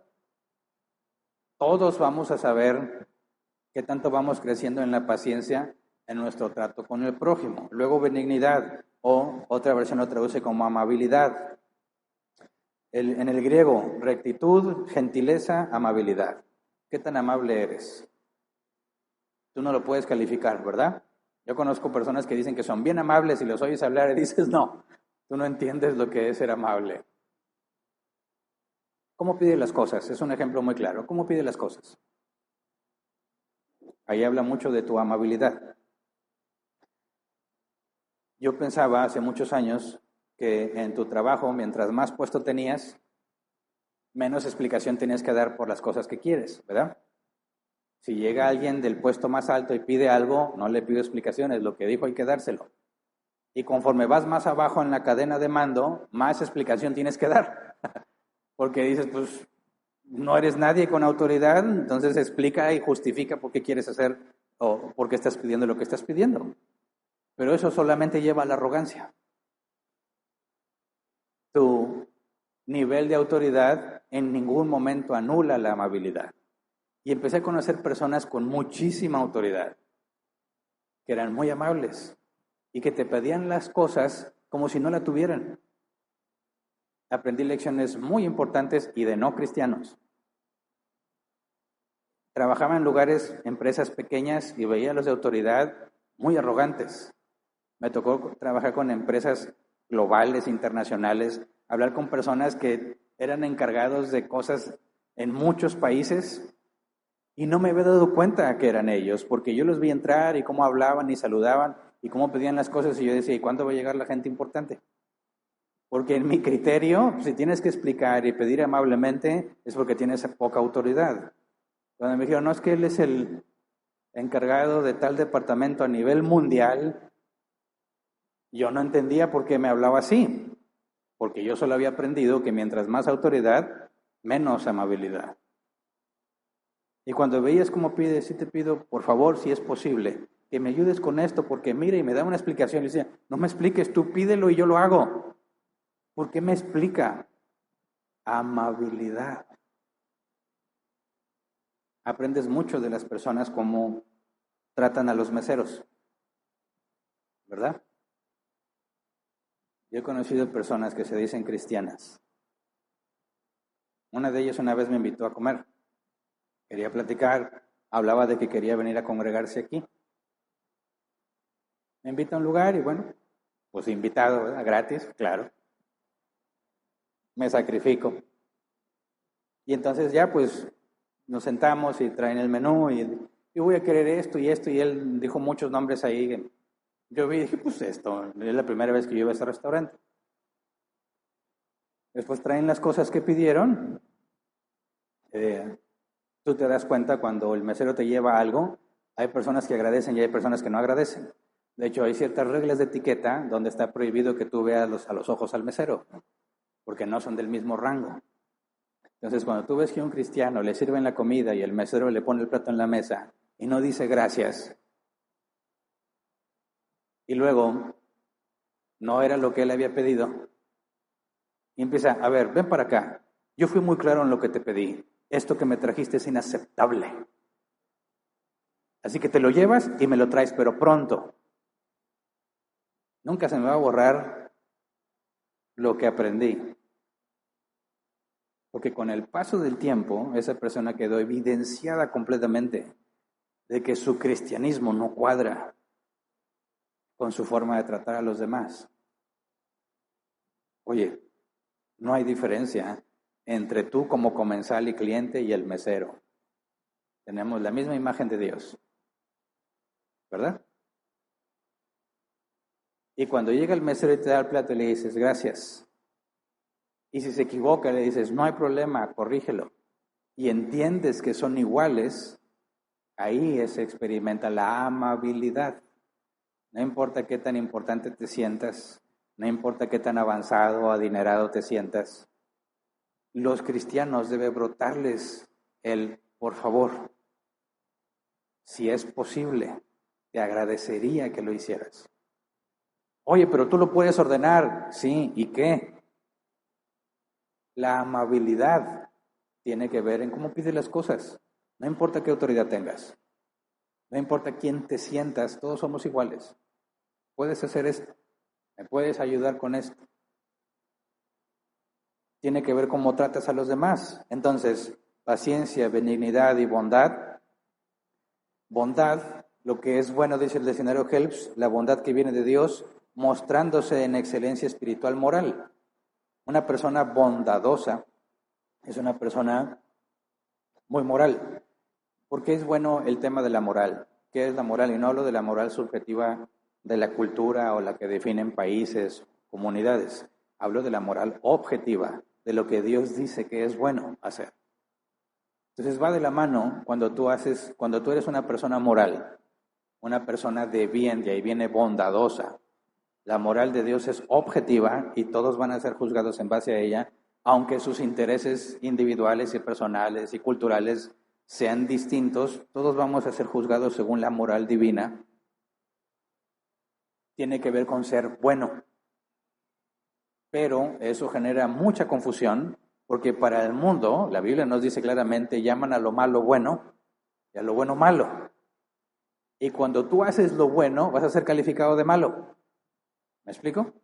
Si el mundo le llama a lo malo bueno y a lo bueno malo, haciendo referencia a la moral objetiva de Dios, Dios dice esto es bueno y el mundo dice eso es malo. Dios dice esto es malo y ellos dicen eso es bueno. Ok. Cuando tú seas bondadoso y seas bueno, es muy probable que te tachen de malo, porque a lo bueno le llaman malo. Por eso, un cristiano que es muy aceptado por el mundo está sospechoso, ¿verdad? ¿Sí me explico? Un cristiano al que el mundo lo abraza con alegría está muy sospechoso. Porque si tú estás siendo bueno según el estándar divino, para el mundo estás siendo malo. ¿Se entiende? Entonces, una persona bondadosa, esto es lo que quiero aclarar, no significa que va a ser aceptada. No significa que va a ser bienvenida. Muchas veces te vas a meter en muchos problemas por hacer el bien. Por eso tienes que tener muy claro qué es el bien y qué es el mal en términos bíblicos. Porque si lo basas en base a lo que la cultura dice, vas a caer en el mismo error. Las cosas que Dios ha dicho que están mal, tú les vas a llamar bien y viceversa. Decir la verdad es algo que cualquier persona está dispuesta a decir que es bueno hasta que esa verdad le perjudica, ¿verdad? Cuando tú dices la verdad, puedes perjudicar a muchas personas por la verdad que dijiste. Y entonces te van a decir que eres una mala persona por haber dicho la verdad, a pesar de que en realidad, en el estándar bíblico, estás siendo bondadoso, estás haciendo lo bueno. Cuando alguien habla de bondadoso, casi siempre piensan que es gente que regala cosas, ¿verdad? Es que es muy bondadoso porque regala dinero, invita a comer, etcétera, etcétera. Puede ser algo bueno, claro, pero no es lo único. No se trata de dar cosas, regalar cosas, comprar cosas, no. Se trata de hacer el bien. Y por hacer el bien, si tú lees el Nuevo Testamento, ahí viene cómo le fue a los discípulos, cómo le fue a los apóstoles, cómo eran perseguidos los cristianos, por hacer el bien. Entonces, muchas veces ser bondadoso te va a meter en muchos problemas, porque al mundo no le agrada el estándar bíblico. Estos tres, paciencia, benignidad y bondad, tienen que ver con nuestro prójimo. Y luego, fidelidad, mansedumbre y templanza, tiene que ver sobre el dominio de ti mismo, el dominio de la carne. Fe, dice la Reina Valera 60, fe, el fruto de fe. Fe también se puede traducir la palabra griega como fidelidad. De ahí viene la confusión que muchos podemos tener cuando habla de que un anciano tiene que tener hijos fieles. Y la palabra ahí es fe. Y algunos dicen, bueno, tiene que tener hijos cristianos porque tienen que ser hombres de fe. No, porque también la traducción es, ¿cómo sería? Fidel. Tiene que ver con la fidelidad, no supe conjugarlo en una persona directa. Hijos que sean fieles, no necesariamente de fe. Hijos que saben obedecer, hijos que son sujetos, no necesariamente cristianos. Y ahí los cristianos se dividen. No, un anciano sí debe tener hijos cristianos. Entonces dicen, no, deben tener hijos sujetos en obediencia, que sean fieles. Es un tema aparte, pero cuando hablamos de la fidelidad, esas dos aplicaciones tienen que ver a la hora que lo vemos como un fruto. Yo puedo hablar de fe en el sentido de creer en Dios y confiar en Dios, y ha habido hombres muy bíblicos que no se han puesto de acuerdo en estas dos aplicaciones, puede ser una, la otra o las dos, pero algunos entienden, este fruto del Espíritu Santo de fe es cómo o qué capacidad tengo yo de confiar en lo que Dios está haciendo a pesar de mi circunstancia. Pero yo siento que toca más con gozo y otros, ¿verdad? Tiene que ver con qué tanto confío en Dios cuando las cosas son difíciles. Entonces dicen, los cristianos, cuando tienen el Espíritu Santo y tienen el fruto de fe, son personas que confían mucho en Dios a pesar de las circunstancias. Y es válido, ¿verdad? Pero otros hablan de fidelidad, es decir, qué tan confiable y fiel es esa persona con las cosas que debe de hacer. Por ejemplo, cuando hablamos de integridad, ¿qué es la integridad? ¿Cómo entendemos o cómo sabemos que alguien es íntegro? Bueno, es alguien que hace lo bueno aunque nadie lo vea. ¿Me explico? Hace lo que es correcto aunque nadie lo vea. Es una persona íntegra. Y una persona honesta no necesariamente es íntegra, ¿verdad? Un hombre puede decir, sí, me robé el dinero, ¿y qué? ¿Está siendo honesto? Sí. ¿Está siendo íntegro? No, porque se robó el dinero. La integridad tiene que ver con lo que haces cuando estás solo, cuando nadie te ve, cuando quizás nadie se iba a dar cuenta, pero tú como quieres decidiste hacer las cosas bien. Entonces, cuando hablamos de esta fidelidad, algunos lo interpretan, ¿qué tan confiable es ese hombre? ¿Qué tan fiel es a lo que se debe de hacer? Yo creo que las dos son necesarias. Tanto la fe que yo puedo tener en las cosas que Dios está haciendo, a pesar de que yo vea circunstancias adversas, confiar en que todo obra para bien, que sería la parte de fe, como la parte de fidelidad. ¿Qué tan íntegro soy aunque nadie me vea? ¿Qué tan confiable soy para mi empleador, por ejemplo, para los de mi familia, para mis amigos? Por ejemplo, leí hace tiempo un artículo que me llamó mucho la atención, tiene que ver con este tema, y hablaba de un personaje que lo escribió, pues se me olvidó el nombre, era un hombre extranjero, no común, no me lo pude grabar, pero decía que cuando venía alguien y te decía, oye, estaba con aquellas personas y estaban hablando mal de ti, decía esta persona, muchas veces tú piensas que un buen amigo haría eso, ¿verdad? Diría, oye, yo estaba ahí, estaban hablando mal de ti, vengo y te digo. Como que esa es una concepción muy quizás aceptada de que está siendo un buen amigo. Pero esta persona le decía, ok, pero mi pregunta es, ¿por qué se sintieron cómodos hablando mal de mí en presencia tuya? ¿Se entiende la diferencia? ¿Qué pasa ahí de que alguien que habla mal de mí se siente cómodo diciéndotelo a ti? ¿Dónde está esa lealtad? Y cuando tú hablas del el fruto de fe, de la fidelidad, tiene que ver con esas circunstancias. ¿Qué tan confiable es? Una persona que es leal no aceptaría que hablen mal de ti.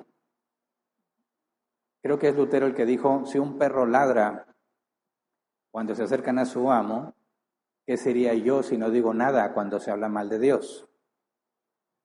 Muchas veces la fidelidad está representada con un perro, ¿verdad? Los perros son muy fieles, no los gatos. Los perros sí. Un perro, cuando tú sales al patio donde lo tengas, casi siempre expresa interpretamos como felicidad, una enorme felicidad al verte, aunque se te olvidó darle de comer ayer, ¿verdad? Aunque casi ni tiene agua en su plato, el pobre perro está el calorón. Yo pienso, si el perro supiera que sufrió todo ese calor y esa hambre porque tú no le diste, no saldría tan contento a verte.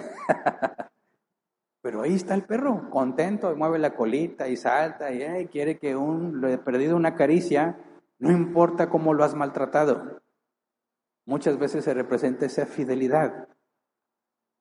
Y escuché hace mucho un predicador que decía que nosotros deberíamos ser como los perros con Dios.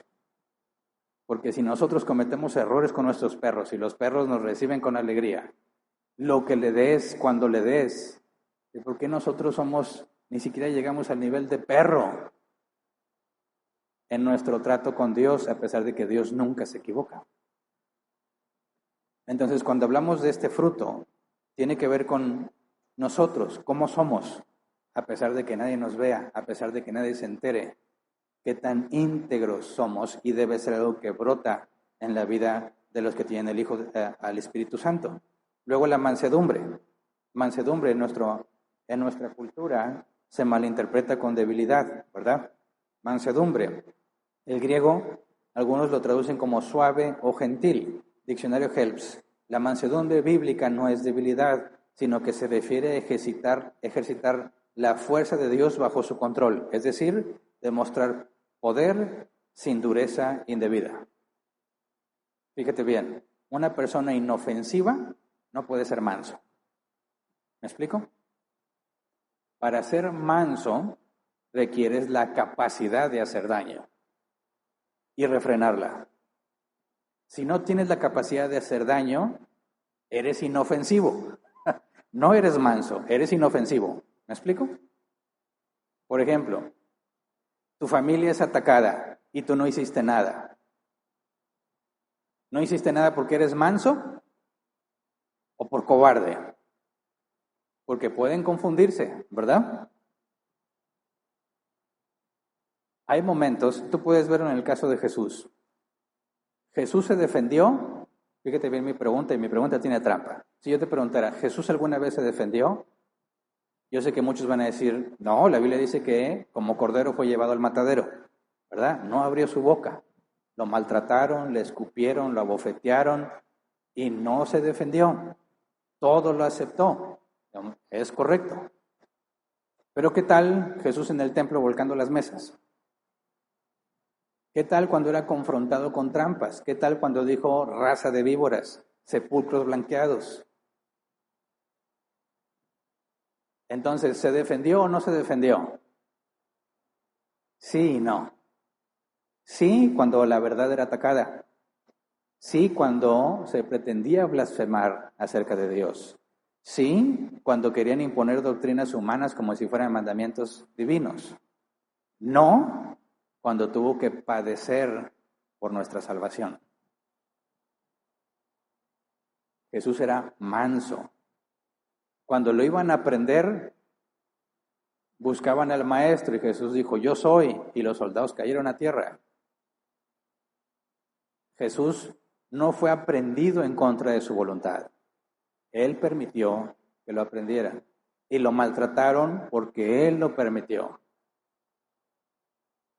Eso es ser manso.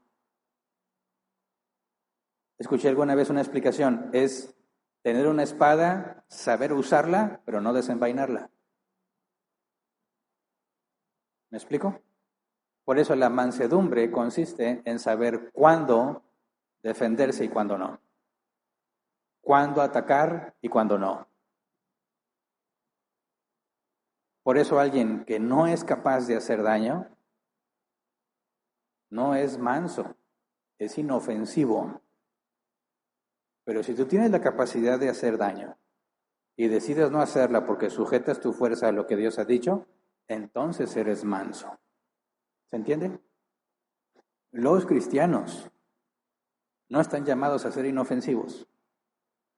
Los cristianos no están llamados a ser débiles. Están llamados a ser mansos. Es decir, cuando la verdad es atacada, defendemos. No nos vamos a quedar callados.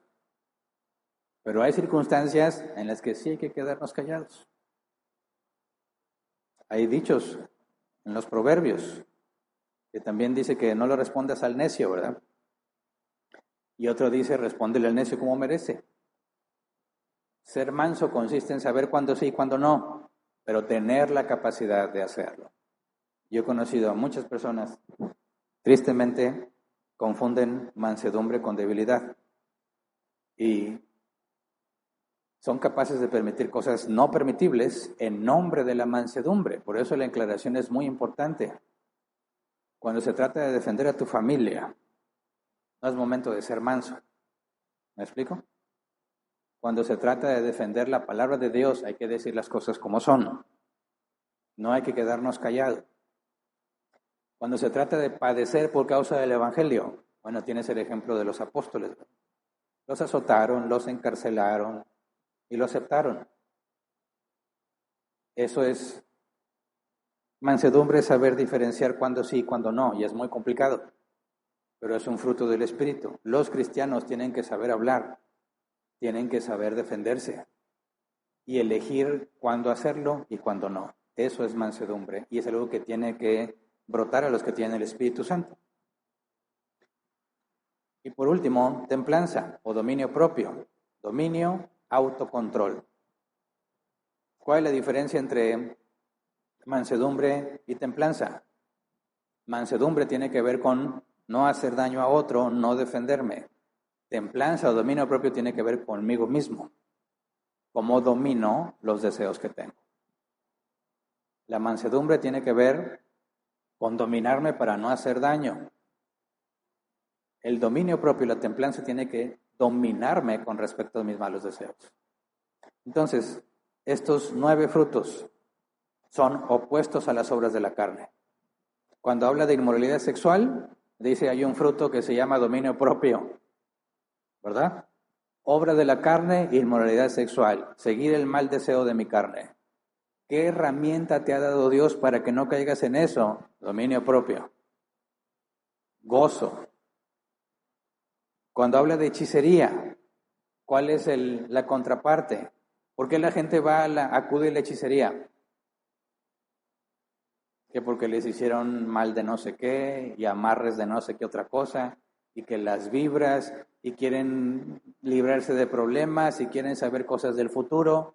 Bueno, se contrarresta con gozo, con paz y con fe. Cuando habla de explosiones de ira, arrebatos, discusiones, tenemos la mansedumbre, tenemos la templanza, tenemos la amabilidad. Si te fijas, esa es la parte donde la Biblia dice, no estás solo. Así como brotan los malos deseos, el Espíritu Santo también hace que brote la contraparte que me da la salida. Cuando estoy en una situación donde estoy a punto de explotar, ahí hay un fruto que se llama dominio propio, que se llama paciencia, que va a hacer que diga, no, me ayuda a contrarrestar el mal deseo de mi carne. Y entonces salgo de la tentación. ¿Entiende? Dios siempre pone la salida. Y no es un asunto externo, es un asunto interno. Así como los malos deseos de la carne son de mi interior, los frutos del Espíritu también. Ahora, ¿pueden los no regenerados experimentar estos mismos frutos del Espíritu? No, porque son del Espíritu y no tienen el Espíritu Santo. Oye, pero hay gente que no es cristiana que es muy paciente. Sí, ¿verdad? Es cierto. Hay gente pero muy paciente. Personas que han tenido muchas dificultades, que les ha costado mucho avanzar en la vida, aprendieron que las cosas buenas toman tiempo y son mucho más pacientes que muchos de nosotros los cristianos. ¿Significa que tienen un fruto del Espíritu? No. ¿Cuál es la diferencia? ¿Cómo lo diferenciamos? Bueno, porque el fruto del Espíritu viene del Espíritu Santo en ti. Y aunque la paciencia parece ser la misma, no lo es. ¿Cómo lo sabemos? ¿Cuál es el origen? ¿Cuál es la motivación de lo que estás sintiendo? ¿Y cuál es la causa? No la causa, porque la causa es el origen. Mira, cuando alguien ha sufrido mucho y aprende a esperar, se vuelve paciente, ¿verdad? ¿Qué es lo que lo motiva a ser paciente? Dice, bueno, lo que he aprendido, esta experiencia, sabe que las cosas buenas toman tiempo. Yo sé que para otros hay cosas que las adquieren muy rápido, para otros no, se tarda mucho. Ok, yo ya sufrí, todo angustiado, desesperado, ya no quiero estar sufriendo, entonces voy a ser paciente. ¿Por qué? Porque me trae un beneficio, ¿verdad? No voy a estar sufriendo, ya sé cómo funciona, listo. Esa es la paciencia genérica externa, ¿verdad? La del fruto del Espíritu Santo, ¿cómo es?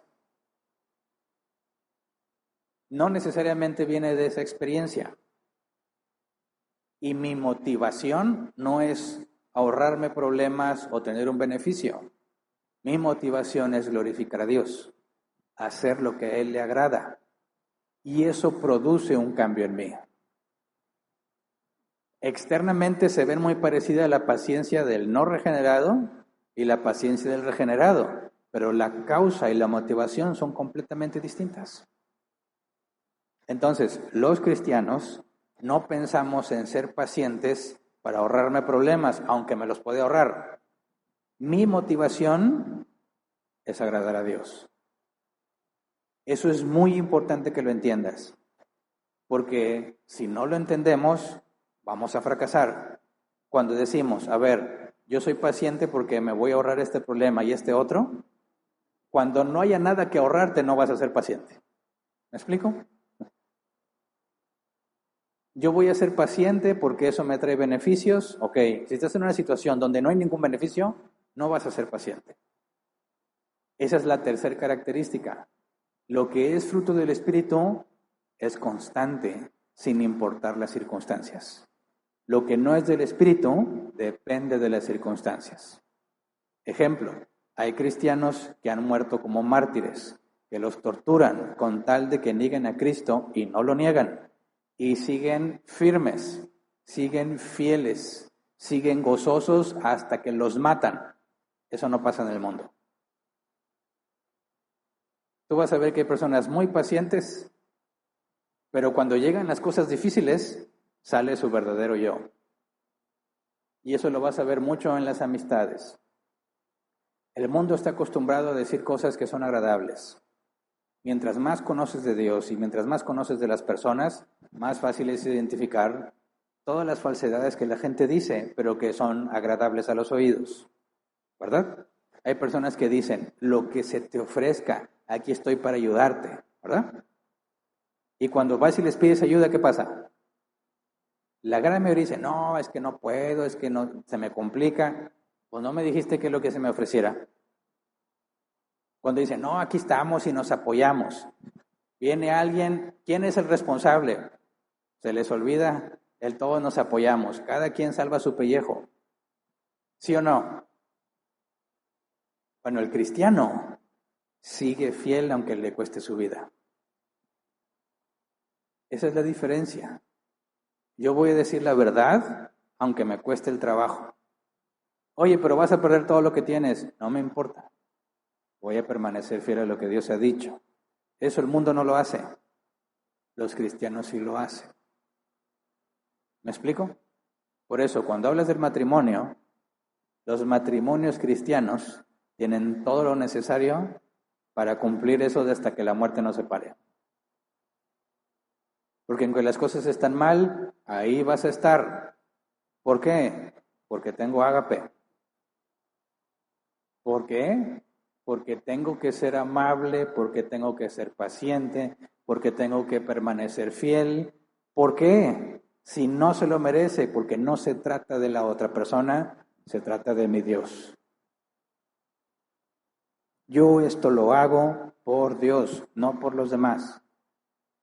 Aunque te maltraten, si tu asunto es con Dios, no importa que te estén maltratando y torturando, mi fidelidad y mi convicción sigue igualmente firme.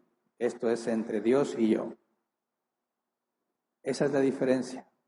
Entonces, hay gente muy paciente que no es cristiana, sí. ¿Es fruto del Espíritu esa paciencia? No. Porque no lo hacen para Dios, no lo hacen para glorificar a Dios y no es constante.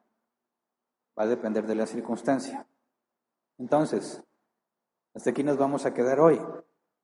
Los frutos no dependen de nosotros, pero, si permanezco en las cosas que Dios dice, si leo constantemente y escudriño su palabra, si medito sobre la palabra de Dios, si busco estar hablando en oración, ¿qué va a pasar conmigo? Van a empezar a manifestarse los frutos. ¿Cuáles? Los que Dios quiera. ¿Cuándo? Cuando Él quiera. Pero cuando llegue la tentación, esos frutos me van a ayudar a contrarrestarla y tomar la salida que Dios pone en cada tentación. Y así es como crezco en santidad. ¿Se entiende? Oye, pero yo no me siento que Dios esté aquí. Olvídate de eso. La Biblia en ningún momento dice que tú debas sentir que Dios está ahí. La Biblia dice, Dios está con ustedes todos los días hasta el fin del mundo. Lo sientas o no lo sientas. El asunto es interno. El fruto del Espíritu Santo te da la salida. Tú sabes que está contigo porque experimentas esos frutos. No importa cómo te sientas. Así que hay que desligar una cosa de la otra. Si cooperamos con el Espíritu, es decir, aquí está el fruto. Yo tristemente sigo teniendo la capacidad de negarlo y hacer lo que yo más deseo y pecar. El punto es que si yo estoy dispuesto a decir, ok, voy a tener tolerancia, no voy a contar hasta 10, voy a contar hasta 100, vas a darte cuenta que te vas a controlar más, vas a glorificar más a Dios y al mismo tiempo sabes que ese deseo interno de hacerlo no viene de ti. Lo que tú estás haciendo es la cooperación de negarme a mi mal deseo y hacer lo que el Espíritu Santo quiere. Y ahí está el querer como el hacer y el temor y temblor de tu parte. Es sinergia. Un hijo de Dios que tiene el Espíritu Santo debe ser fácilmente identificable, ¿sí o no? Fácilmente identificable, no lo puedes ocultar. Un hijo de Dios donde quiera que esté debe ser fácilmente señalable, porque los frutos del Espíritu Santo lo ponen en evidencia. Así que vamos a ponernos de pie y vamos a orar.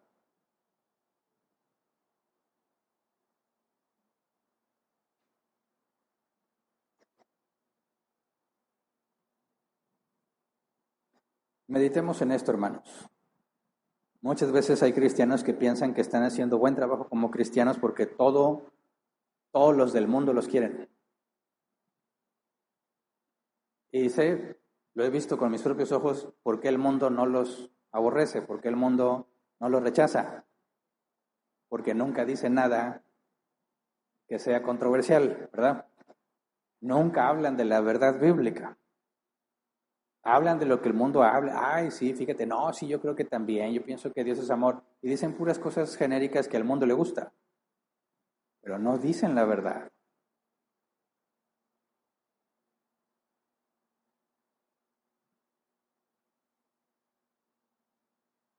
Estamos en contra del mundo, hermanos, pero no en contra de las personas.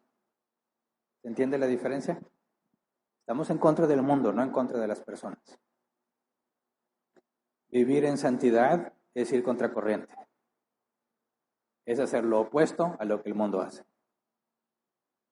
No puede haber cristianos que estén muy a gusto en el mundo. Algo no cuadra. No puede ser que el mundo esté bien a gusto con el cristiano. Algo no cuadra. Tiene que haber esta evidencia de quién eres que te va a generar conflictos. No todos van a querer decir las cosas cuando tú estás ahí.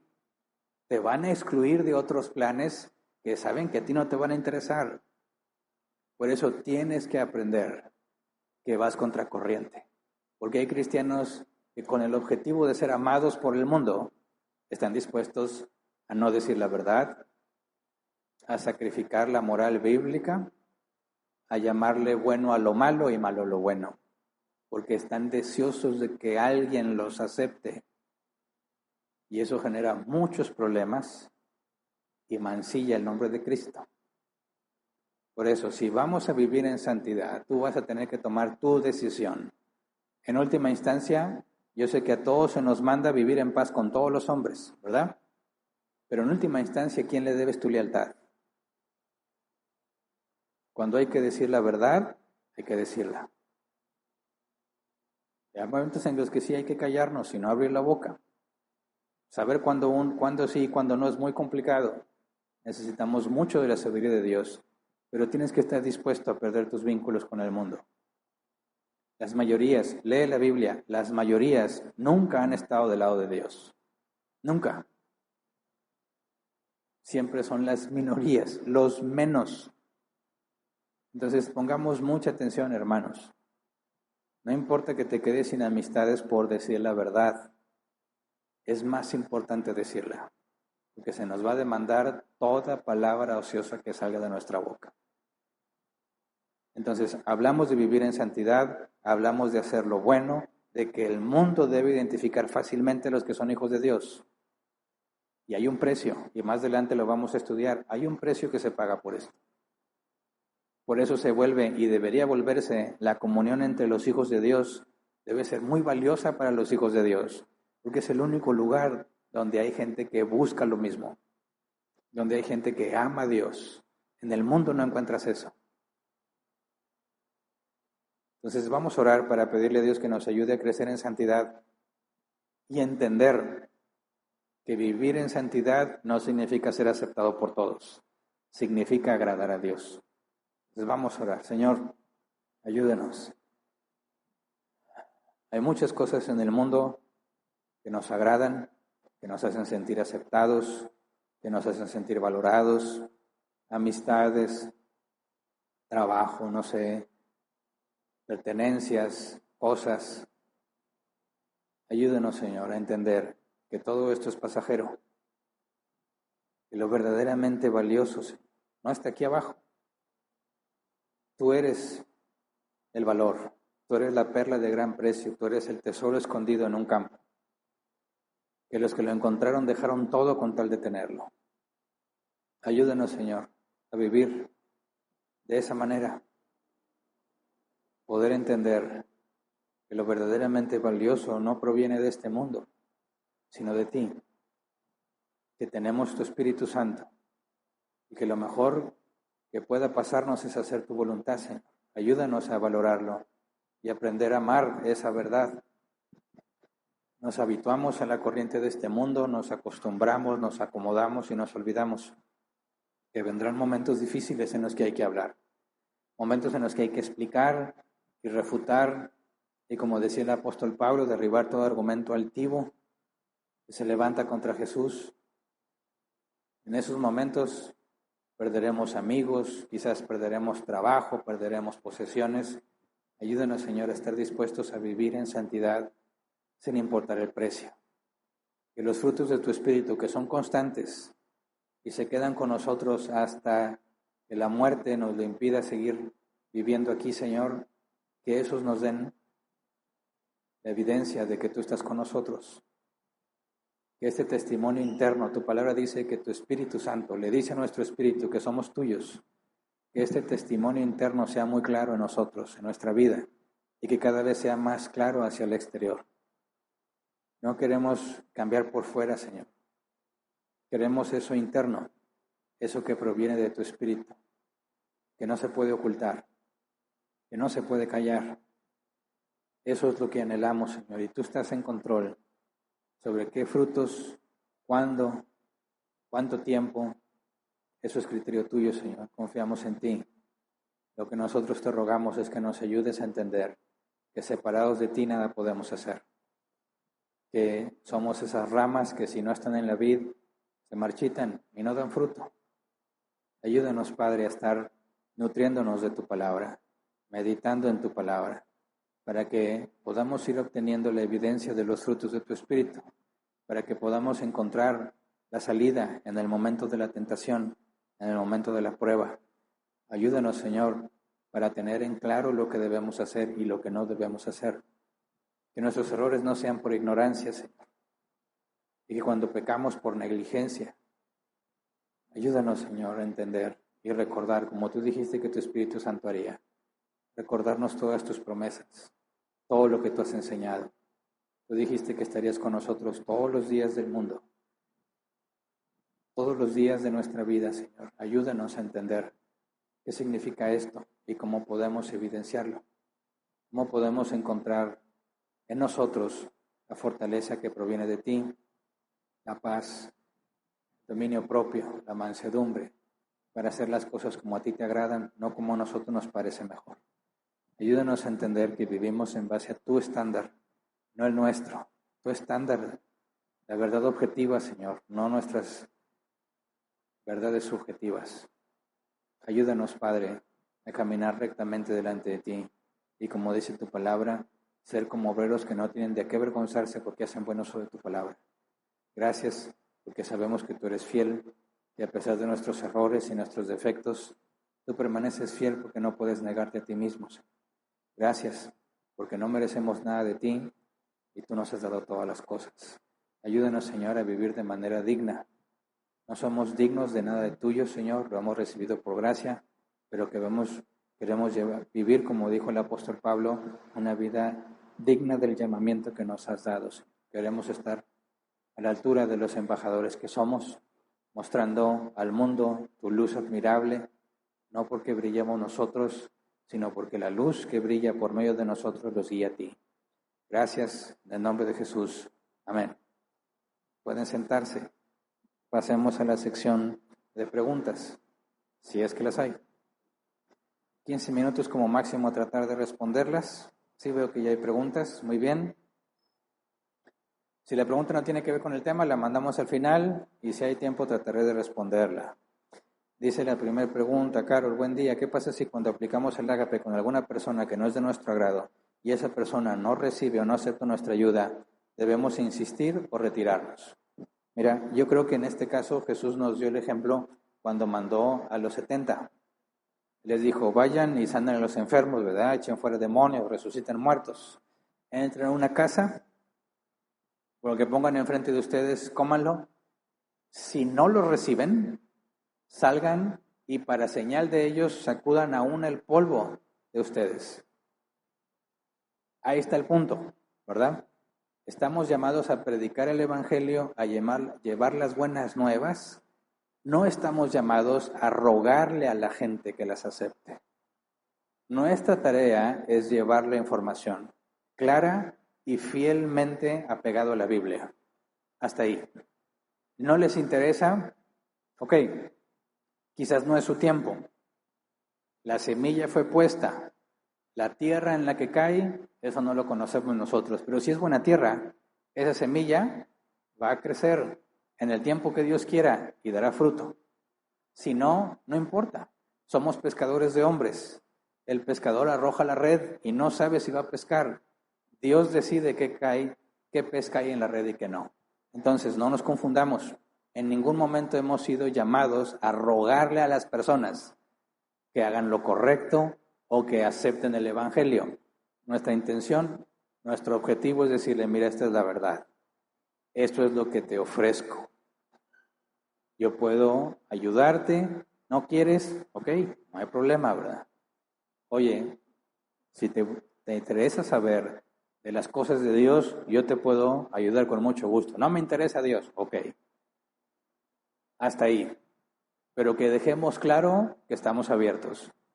Estamos dispuestos a explicar, a enseñar, a aclarar. Si no les interesa, que no vengan. pero que sepan que cuando les interese, ahí estamos, ¿verdad? Pero sacudimos el polvo en señal, es una señal en contra de ellos, de que la gracia, el ofrecimiento se acercó y ellos lo despreciaron. Siguiente, dice, buenas tardes, ¿es correcto mejor retirarse para no escuchar una plática que no agrada a Dios? Por ejemplo, cuando no se puede interrumpir una plática ajena o una dinámica inadecuada propuesta por un maestro en una clase. Mira, tenemos que ser sabios con respecto al lugar donde nos encontramos. Una cosa es una plática informal, ¿verdad? Entre amigos o conocidos. No te puedes quedar callado, ¿verdad? Cuando se falta a la verdad, cuando se habla mal de Cristo, de su palabra, hay que saber hablar, como dijo el apóstol Pablo, de forma amena y de buen gusto, pero decir la verdad, ¿verdad? No nos quedamos callados, porque si tú ves el error y no dices nada, eres cómplice. Entonces sí, tienes que hablar. Ahora, si tú estás en un salón de clase, que me imagino que hablas de un maestro, ¿verdad? En un salón de clase, ahí hay una autoridad que es el maestro, ¿verdad? Y cuando se da información equivocada, se tiene que operar en las reglas de ese salón. Si te dicen que puedes opinar, pues levantas tu mano a que te den la palabra, ¿verdad? No se trata de decir, no, usted está mal, no. De forma amena y de buen gusto tiene que ver con el contexto en el que te encuentras. Estás en una clase, el maestro está diciendo barbaridades, que muchos maestros lo hacen, y algunos hasta se desahogan de su ateísmo de internet con los alumnos de su clase, y como la mayoría no sabe y piensan que el maestro sabe, creen las barbaridades que esos maestros dicen. Ahí es donde podemos aprovechar la oportunidad de levantar la mano. Estoy seguro que el maestro no se espera que alguien vaya a participar. Y entonces, con mucho respeto, tienes que decir, bueno, usted acaba de decir algo que me gustaría hacer una aportación. Usted presenta esta teoría o esta queja o esta afirmación, pero quiero explicarle que hay otras formas de explicar esto. Y si te lo permite, lo explicas. Si no, te callas y buscas al maestro al final. Oiga, maestro, ¿podemos platicar? O no, no me interesa, ok. Ahora ya adquiriste una responsabilidad, porque sabes que muchos escucharon el error, ¿verdad? Entonces tú tienes ahí una responsabilidad de decir, a ver, tienes amigos en el salón, oye, nomás para que entiendas, ¿verdad? Tú sabes que yo soy cristiano. Bueno, no quisiera que caigas en esa trampa o esa filosofía, déjame explicarte otra perspectiva. Si no les interesa, ahora sí ya hiciste la parte que a ti te corresponde. Si a ellos no les interesa, no hay más que hablar, ¿verdad? Pero no se trata de provocar una rebelión, no eres un profeta del Antiguo Testamento que va a ir a derribar el altar y va a hacer cosas, no. Se hace en respeto. Estás en tu trabajo y pasa algo así, trata de llevarlo sin caer en el robo. ¿Se acuerdan que el robo de tiempo también está prohibido? Si te pagan por hacer una actividad y tú no la estás haciendo, estás robando a la empresa. Entonces tienes que entender cuáles son las reglas. Hay políticas en las empresas que dicen prohibido hablar de religión y política. Entonces, adentro de la empresa no vas a decir nada. Afuera sí. Yo tengo un compañero que a veces le digo, oye, le preguntamos cosas y dices, no, aquí en la empresa no lo puedo decir. Ah, bueno. Y luego ya salimos, ahora sí te cuento. Y ya dice todo. Por respetar las políticas de la empresa. Así debe de ser, ¿verdad? En la hora de comida se puede, en la hora de comida hablamos, pero en el horario laboral, si está prohibido, tú no vas a decir nada. Acuérdate, no hay forma de que pecando obtengas algo bueno. ¿Verdad?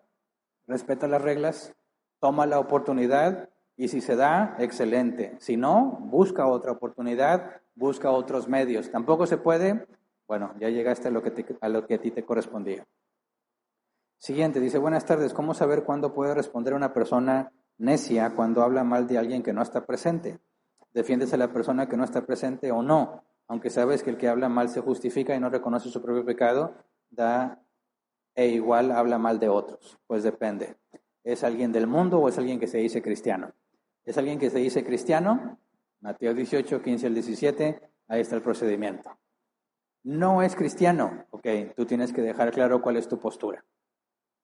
Es muy sencillo, mira, yo conozco a esa persona y si tú sabes que lo que está diciendo es falso, yo sé que lo que estás diciendo es falso. Así que lo que te propongo es que o lo aclares O vamos con esa persona y lo aclaramos, pero no andes diciendo cosas que no te constan.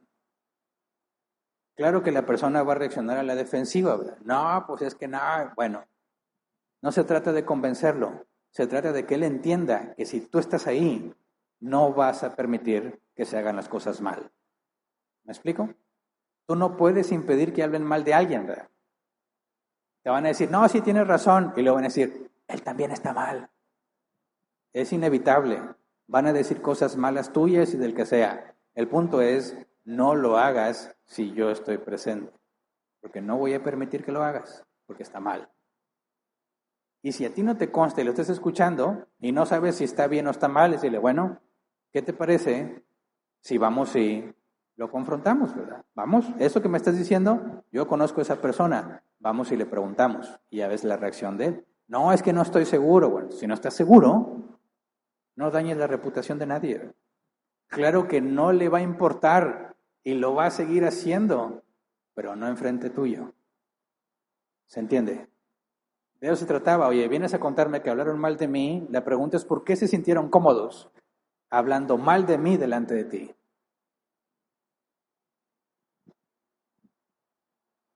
Siguiente. No hay siguiente, ¿verdad?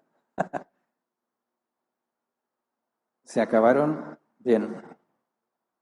Bueno, entonces, si ya no hay más preguntas, terminamos con la sesión de preguntas y respuestas. ¿Hay algún aviso en línea? ¿No? Bien. Entonces, despedimos la transmisión. Si Dios lo permite, la próxima semana continuaremos con esto. Como les había comentado, vamos a meternos en aspectos prácticos. Vamos a hablar de la depresión, vamos a hablar de la ansiedad, cuál es el asunto bíblico en estos temas. Le llaman una epidemia en nuestra sociedad y los cristianos están más que preparados, no nada más para no caer en esas cosas, sino para llevar luz a todos los demás. Entonces, tiene que ver con vivir en santidad, saber lidiar con la depresión, claro, saber lidiar con la ansiedad, por supuesto, y otro tipo de problemáticas que como cristianos enfrentaremos tarde o temprano. Entonces, es un asunto con un objetivo práctico, y si Dios lo permite, la próxima semana continuamos. Entonces, despedimos la transmisión, y a los que están lejos de nosotros, espero que sigan estudiando con nosotros.